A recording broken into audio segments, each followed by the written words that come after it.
Hello, everybody. This is Lowell Thomas, greeting you from Squaw Valley, the Tahoe National Forest, here where the 8th Winter Olympic Games are in progress. This, as you know, is the greatest spectacle in all winter sport. The world's best skiers and skaters have come to this remote valley with the odd-sounding name, Squaw Valley. They have come to win if they can, to lose if they must, above all, to take part and do their best. Behind the excitement of the competition, there is another story. The story of planning, of building, of work, and of safety. Safety in the snow. This site for the 8th Winter Olympics was selected by the Olympic Committee well in advance of the Games. This area was selected because the surrounding peaks, KT-22, Squaw, and Little Papoose, contain some of the best ski terrain in America, perhaps the world. Most of it is within the Tahoe National Forest. A rather tight little valley, this, named Squaw because Washoe Indian women once rested here while their men foraged in the mountains. It took several years to create an exciting Olympic city here, a city different from any other anywhere. Actual construction was limited to the warmer months because some of the heaviest snowfall in the United States is right here.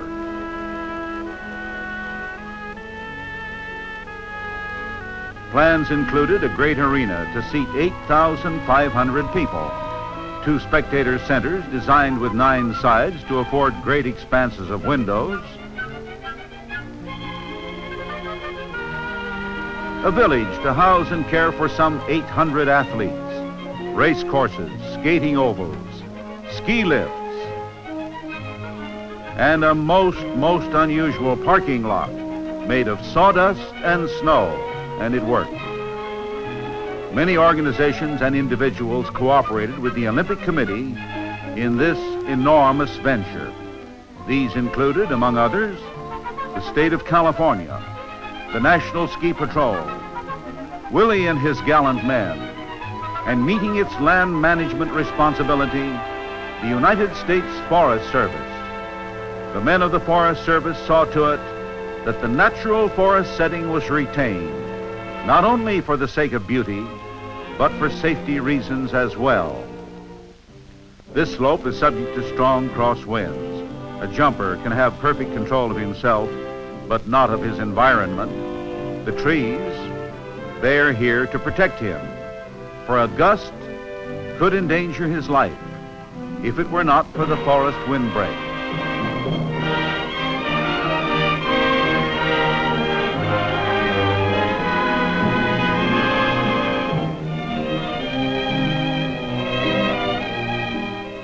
Wind and drifting snow are the enemies of a ski lift. Therefore, lifts in this area are protected by forest strips. Every tree has been pronounced fit for guard duty by professional foresters.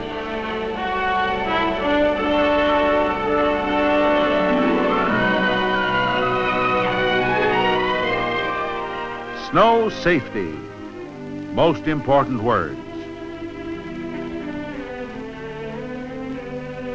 And these men, wearing the Forest Service shield on their parkas, are snow rangers. They are guardians over safety in the snow for spectators and competitors.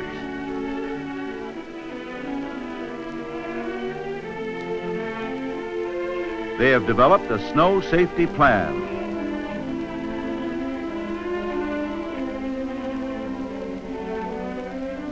And an avalanche map for the information of all skiers.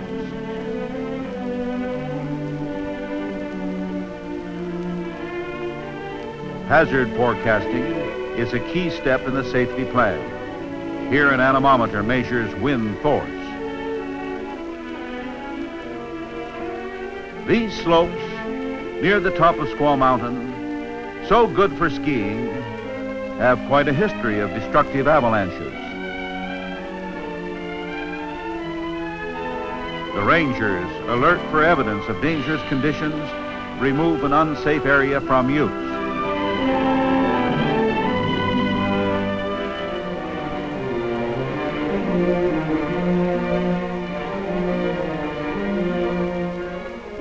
Avalanches are not prevented. They are shot down, dynamited, or skied down at a safe time when they are still small. Unstable snow is cascaded away by skiing across an avalanche trigger point. This is called protective skiing, a tricky procedure to be used only by the most expert.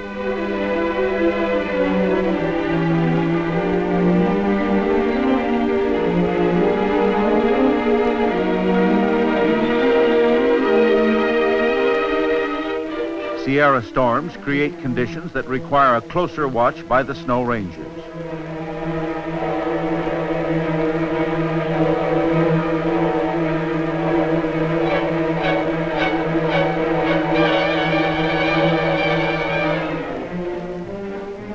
The work goes on in the stinging wind and the driving snow.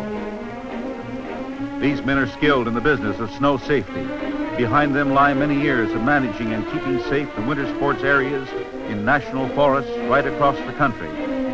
I've seen these snow rangers and worked with them at other places, such as Alta on the Wasatch National Forest in Utah.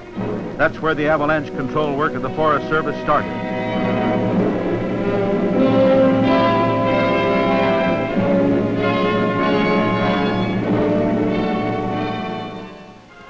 Every year, a cornice builds up here, builds up of snow curling over this ledge like a cresting wave, and it must be brought down to be safe.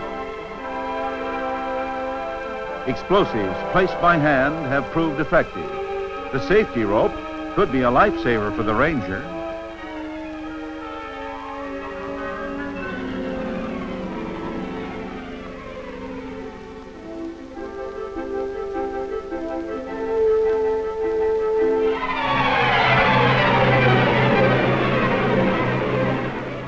A baby avalanche.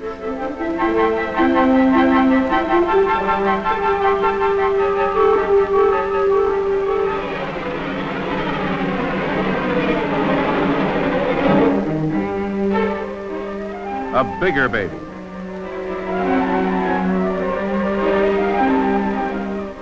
A bigger baby still.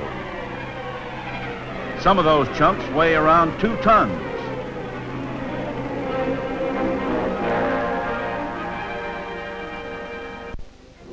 .75mm recoilless rifles which can be moved about, and 105mm rifles mounted on platforms. They are fired at points which cannot be readily reached by the men on skis.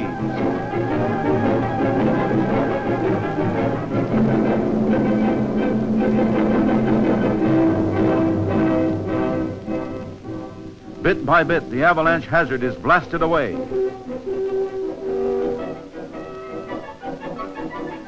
Three of these big Army guns are zeroed in on strategic locations near the tops of 2 peaks. Sights are set so that even in a blinding storm, the men can be sure that they are hitting the target. Fire when ready, Monty, while I fall back.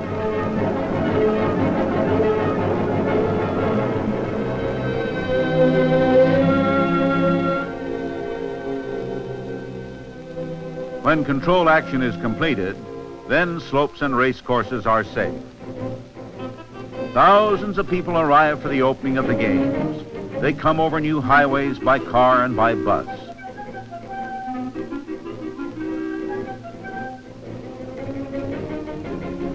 The compactness of the area will enable the visitors to really see what's going on this time. The 5 rings, they represent the 5 major continents linked together in friendly competition. The flame brought all the way from the hearth of a little Norwegian cottage, once the home of Sondre Norheim, who is called the father of modern skiing.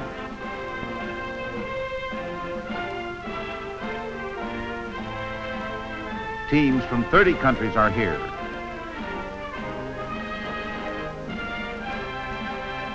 Some of our group.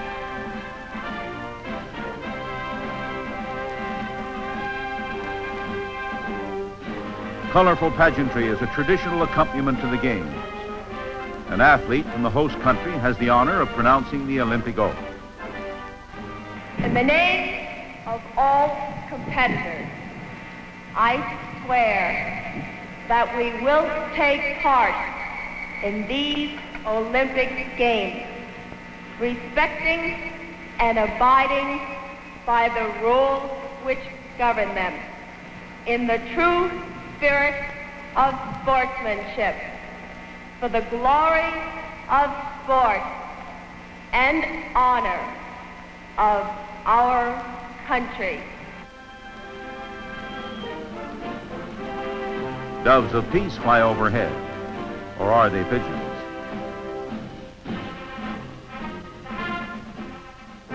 So the games begin.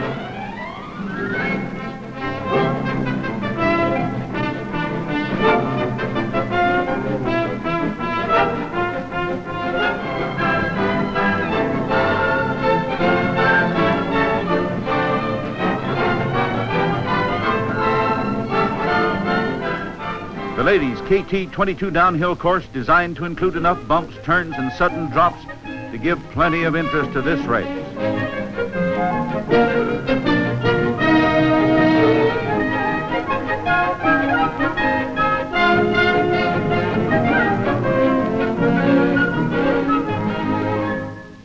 Here a turn dubbed Airplane Corner, iced over unexpectedly, and gave many of the girls too much of a challenge, one they didn't expect.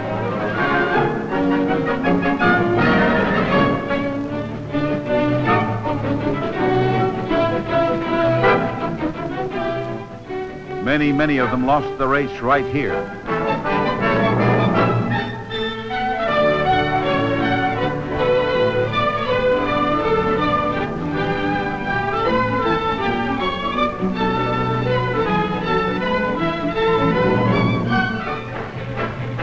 Speeds in a men's downhill often reach 60 miles an hour.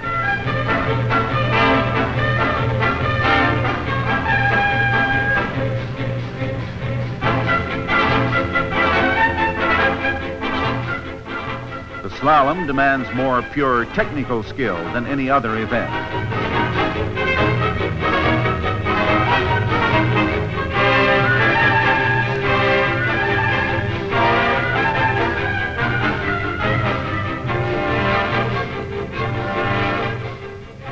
All of our racers' reactions are rigidly tested.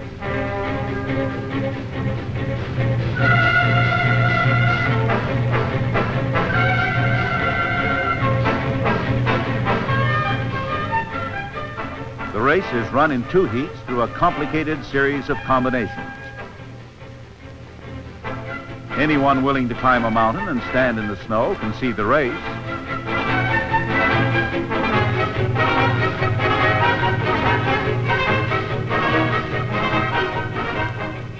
Some spectators prefer the cold seat.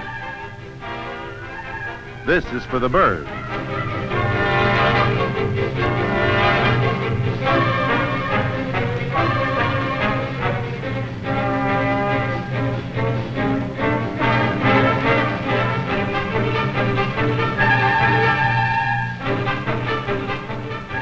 The winner must achieve the lowest combined time for the 2 slalom runs.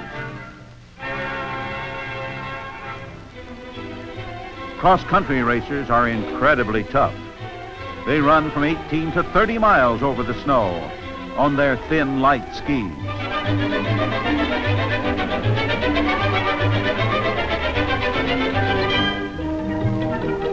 And they rarely slow down if they hope to win.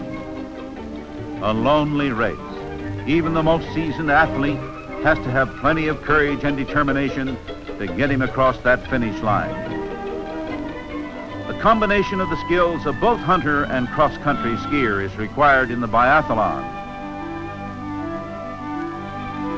The exertion of skiing long distances puts the contestant before a small target with pounding heart and shaking hands.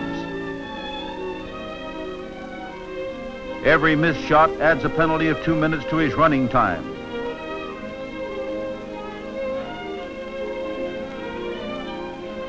This, the first biathlon ever held in a Winter Olympics, and it may be the last. At any rate, it's been voted out of the next games.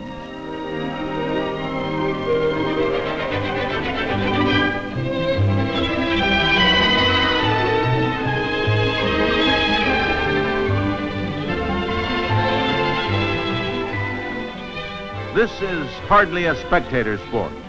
Only race officials are allowed on the course. Not even managers and trainers can follow.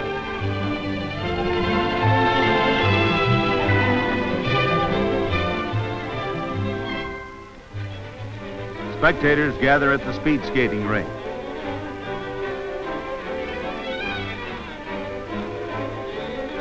Countries with colder climates have always produced the champions in this sport, but tracks like these, artificially maintained, may change the situation. The skaters race in pairs against time alone. They alternate on signal at designated times. The inside track is used at the same time by other skaters for warming up.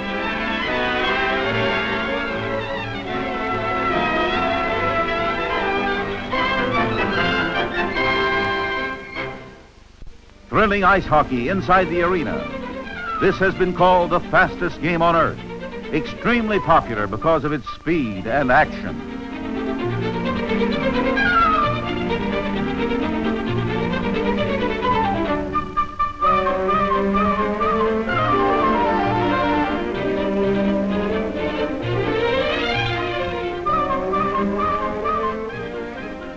And the United States team is causing plenty of unexpected excitement here. They were pre-game underdogs, and now they've upset all predictions by winning this game with the Russians. Their play earning them the first gold medal ever won by a U.S. team in hockey.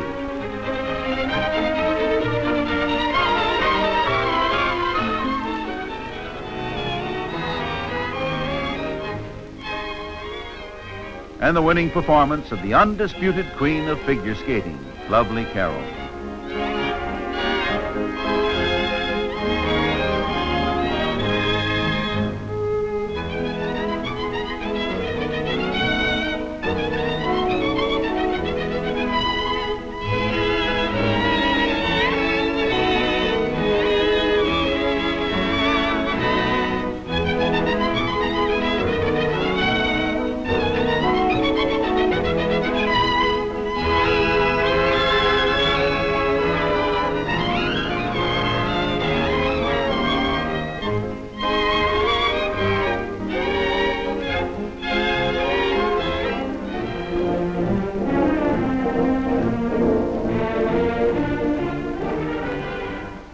Another contender and champion showing his mastery of acrobatic turns and leaps.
The designer of the big jumping hill at Squaw said, "This is the type area we always seek, but seldom find."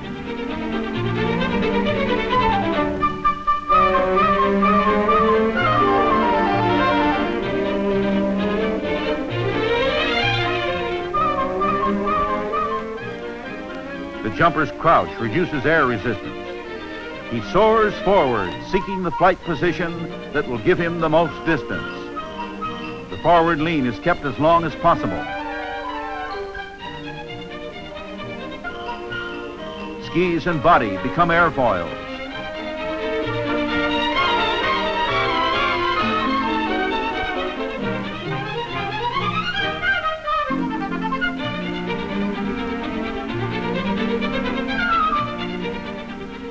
The jumpers use their hands like rudders.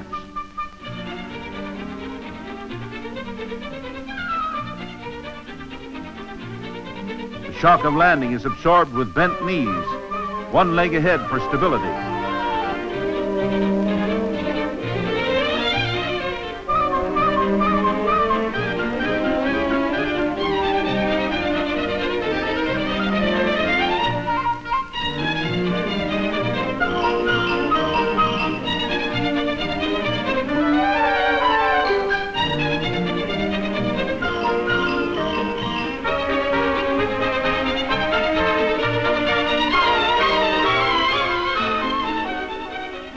The longest jump doesn't necessarily win. Form as well as distance is scored. Victory ceremonies crown each day with pomp and pageantry. The winner stands highest, second place on his right, third the left.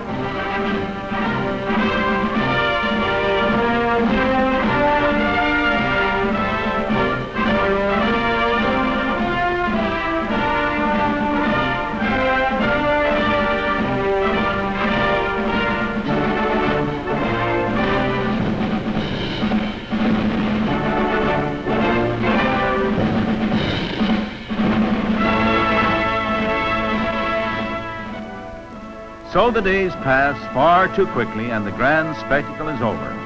But at Squaw Valley, the facilities and the opportunity for wonderful winter sports remain, as they do at other national forests throughout this big country of ours. If you'd like to count them, as of this moment, there are 177 winter sports areas in all on some 85 of the national forests, a great training ground for our American youngsters.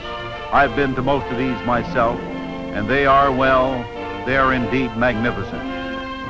It's good to realize that these national forests are ours to use, ours to enjoy. What greater delight for man, woman, and child than the wonders of America's winter playgrounds? So long.